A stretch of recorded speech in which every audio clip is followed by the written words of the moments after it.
I don't really talk about this night, mostly because every time I do, people look at me like I'm exaggerating or trying to tell a ghost story. But nothing about what happened felt supernatural. It just felt wrong.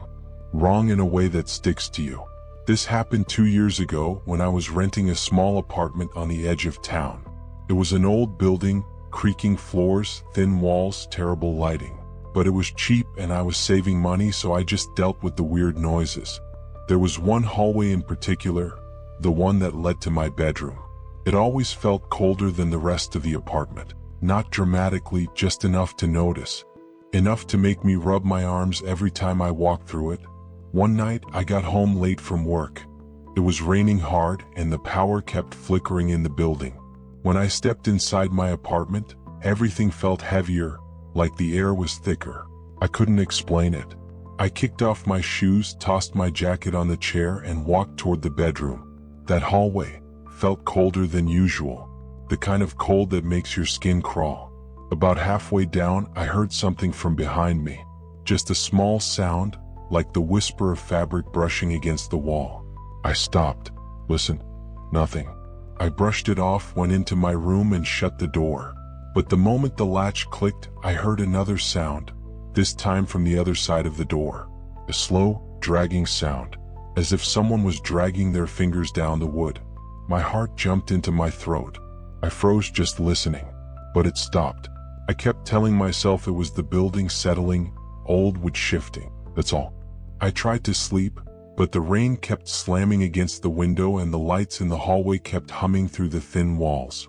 Around 2 a.m. I woke up to another noise. Not from the door this time, from inside the room. It was soft, almost like breathing. I sat up slowly, trying to adjust my eyes to the dark. The power had cut again.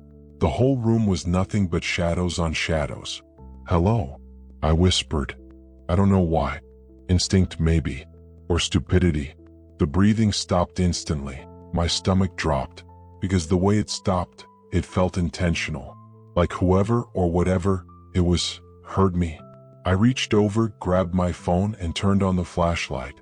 For a second, I didn't see anything. Just my clothes on the chair, the half-open closet, the corner of the room where the shadows pooled. Then I realized something. The closet door was open wider than I remembered. I always kept it barely cracked, but now it was open enough that the darkness inside looked deeper. I aimed my light toward it, and right as the beam hit the inside, the closet door moved.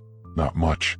Just a small, subtle sway, like someone had pressed a hand against the other side and slowly eased it back. I couldn't breathe. I froze there, staring at it, waiting for movement. Minutes passed. Nothing happened. Eventually, I worked up the courage to get out of bed. I grabbed the heaviest thing I could find, a metal flashlight from my drawer, and approached the closet. My heart was pounding so loud I could feel it in my throat. I reached out and pulled the door open. Nothing. Just clothes. Boxes. But something was off. The smell. Closets don't normally have a temperature, but this one felt cold, like the hallway. I shut it quickly and backed away. I didn't sleep the rest of the night. The next morning, when the sun finally came up, I checked the entire room again. Everything looked normal. Too normal.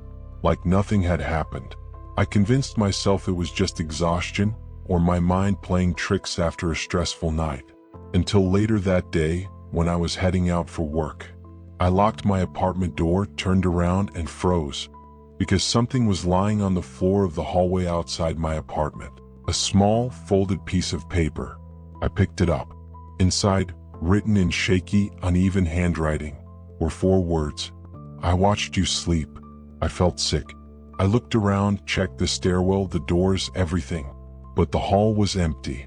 I went straight to the building manager. He checked the security cameras. This is the part that still keeps me awake some nights. Around 1:45 a.m., someone is seen walking down the hallway toward my apartment. Not a ghost, not a shadow. A man, tall, thin, moving strangely, like his limbs didn't bend right. He stops at my door, stands completely still for almost 3 minutes. Then he turns, faces the camera directly, and smiles. After that, he crouches down, slips something under my door and walks away. Slowly. The police never found him. I moved out a week later. But sometimes, especially on quiet nights, I still feel that same coldness behind me. Like someone is standing just a little too close, breathing a little too quietly. And every time that feeling hits, I can't help but check the closet door, just to make sure it's still closed.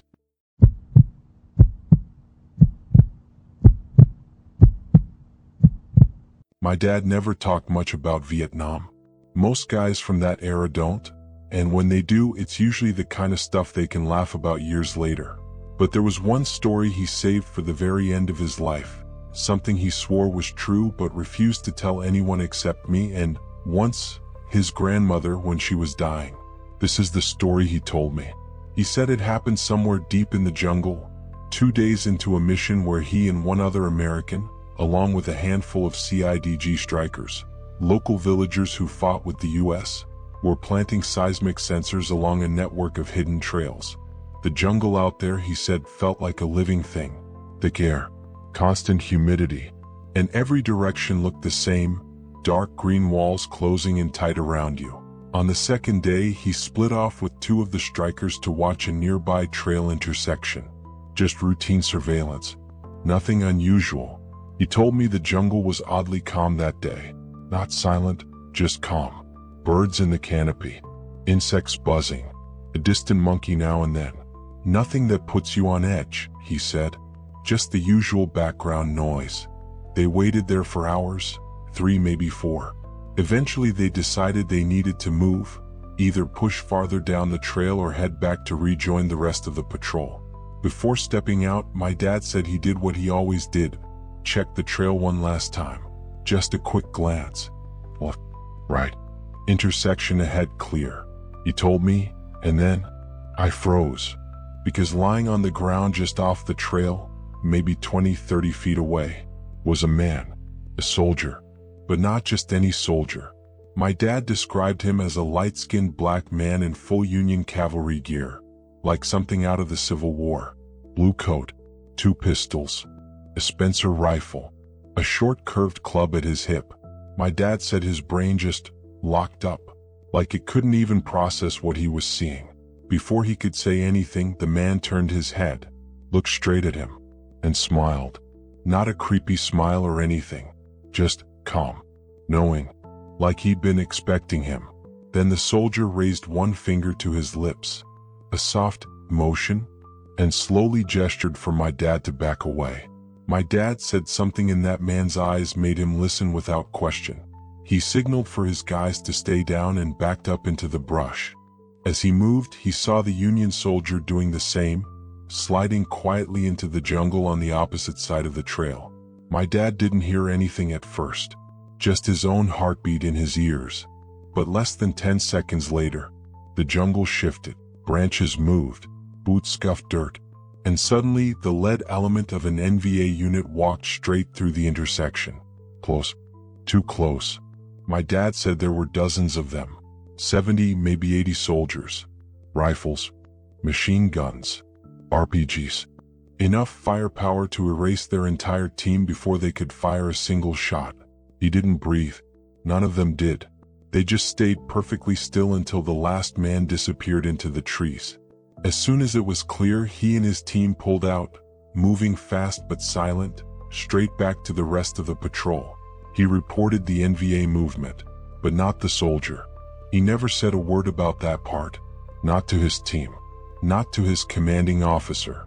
For years, he carried it quietly. The first person he ever told was his grandmother back in the 1970s when she was dying. He said he told her exactly what he told me, every detail. And without opening her eyes, without missing a beat, she smiled and said, "You saw old Red Tom." My dad had never heard that name before. So afterward, he started digging through family history. And that's when he learned the truth. Red Tom was his great-great-grandfather. Half black, half Creek. A free man. A scout for the Union Army during the Civil War. And later a cavalryman out west. A man known for carrying 2 pistols, a Spencer rifle, and a Creek war club. The same gear my dad saw that day. My father wasn't the kind of man who believed in ghosts, or visions, or anything that wasn't concrete and logical. But this one story, this one moment, he never joked about it, never doubted it. He always ended it the same way too. He'd say, "Son, I don't know what I saw out there, but I know what happened next saved my life." He'd lean back, look past me like he was staring into the jungle again, and add, "And whoever that man was, he didn't want me on that trail." The night he died, he told the story one last time. And the strangest part? At the very end, when he was drifting in and out, he whispered something I'll never forget. He said, "Tell old Red Tom I remembered." And then, almost like he was talking to someone just out of sight, he smiled.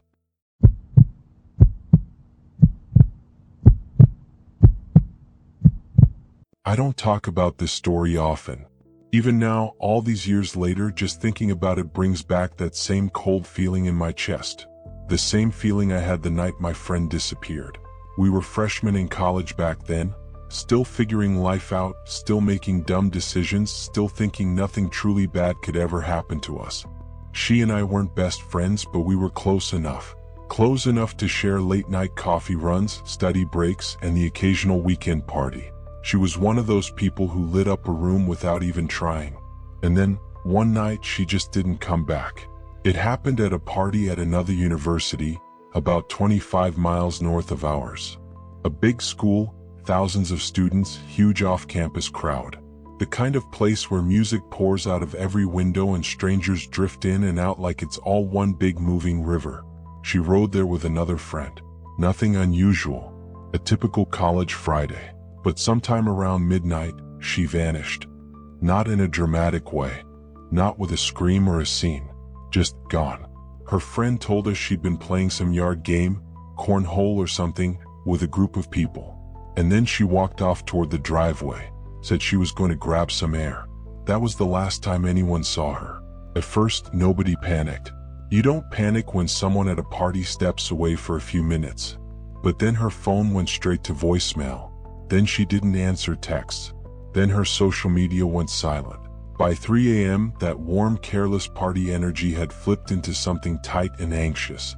People were searching rooms, calling ride shares, checking the surrounding streets. By sunrise, the police were involved. And by the end of the day, the reality hit us. She wasn't just missing. She was gone. Those next 10 days were some of the longest of my life.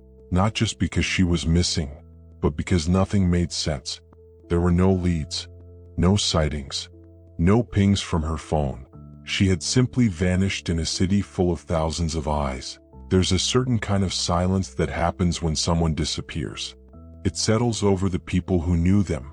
A heavy, suffocating quiet. I remember walking to class and feeling like everything around me was happening underwater. Then, on the 10th morning, we got the news. She'd been found. A homeless man waiting at a bus stop saw her first. He said she crawled out from behind a line of hedges near an apartment complex, dragging herself, shaking, whispering for help. Both her leg and arm were injured so badly she couldn't walk. She was bruised, exhausted, barely coherent. But she was alive. He called for help and people started running toward her. Cars pulled over. Crowds gathered. The chaos, the sudden attention, is the only reason whoever hurt her never came back to pull her away again. I didn't see her until months later. When she spoke about what happened, she didn't go into detail. She didn't have to. She remembered leaving the party with a group she thought she recognized. She remembered feeling suddenly disoriented, and then waking up in a place she'd never seen before. A tiny room with a lock on the outside of the door. She remembered fear. Overwhelming, crushing fear. And she remembered an opportunity. A single mistake her captors made when they let her into a bathroom to clean up. There was a window. Small. Barely big enough for a person. But she used it. And she fell. 3 stories. Into bushes that probably saved her life. The thing that always gets me, though, is something she told me after she returned to campus almost 2 years later.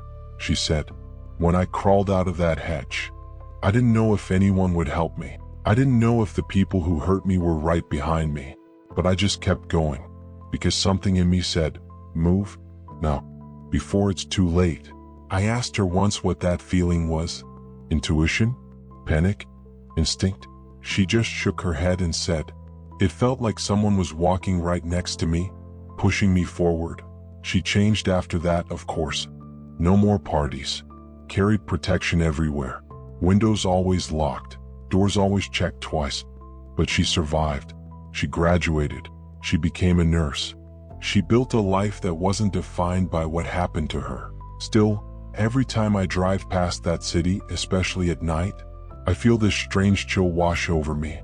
Because somewhere out there, she crawled alone through the dark, injured and terrified. And for 10 days, no one knew where she was. No one except the people who tried to make sure she'd never be found.